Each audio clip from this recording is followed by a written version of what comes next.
মাৰ ঘৰত বাইক এখনৰ যথেষ্ট প্ৰয়োজন হৈ আছিল। সেয়েহে হঠাৎ সেইদিনা লৈয়ে আহিলে। মায়ে খবৰ দিলে। খবৰ পাই মানুহজনে ব'ল চাই আহোঁগৈ বুলি লগ ধৰিলে। ৰাতি প্ৰায় 9:10 মান বজাত দোকান বন্ধ কৰি আহি আমি দুয়োজনে ঘৰ পালোহি। ৰাতি ভিডিঅ' কৰা নহ'ল আৰু এয়া পিছদিনা ৰাতিপুৱাৰহে। যিহেতু ৰাতিপুৱা আকৌ 8টামান বজাত ঘৰ আহিবই লাগিব, সেয়েহে ভাবিলোঁ অকণমান সোনকালে উঠি মা দেউতাই মিলি কৰা খেতিকে চাই আহোঁগৈ বুলি।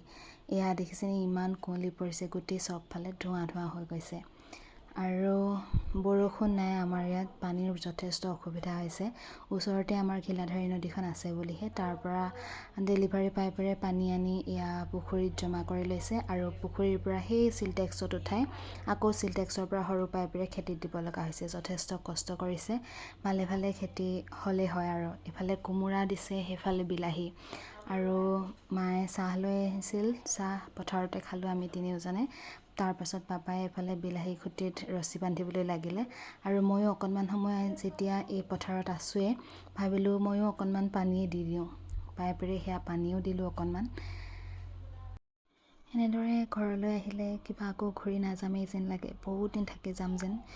কিন্তু কি কৰিব, মানুহজনৰো কাম থাকে, মোৰো কিছুমান দায়িত্ব আছে নহয় জানো, যাবই লাগিব। ৰাতি আহি ৰাতিপুৱা আকৌ যাবই হয়। ওচৰতে মামাৰ ঘৰ, বৰ্তা ঘৰ আছে, কিন্তু কাৰো ঘৰলৈ যোৱাই নহয়। সময়ে মিলাব নোৱাৰোঁ, সিহঁতেও বেয়াই পায়। আৰু এইফালে মই বেছি পানী দিবলৈ নাপালোৱেই। চিলটেক্সত পানী উঠোৱা নাছিল, শেষেই হৈ গ'ল। তাৰপাছত পাপাই ভাইটিক মাতি মেচিনটো ষ্টাৰ্ট কৰি আকৌ উঠাই দিলে, কিন্তু মই পানী দি নাথাকিলোঁ আৰু সময় হ'লেই যাবলৈ। ঘৰত মানুহজন এফালে শুইয়ে আছে, তেওঁকো চাহ একাপ খুৱাই নিবগৈ লাগিব। আৰু আজিৰ ভিডিঅ'টি ইমানেই আছিল।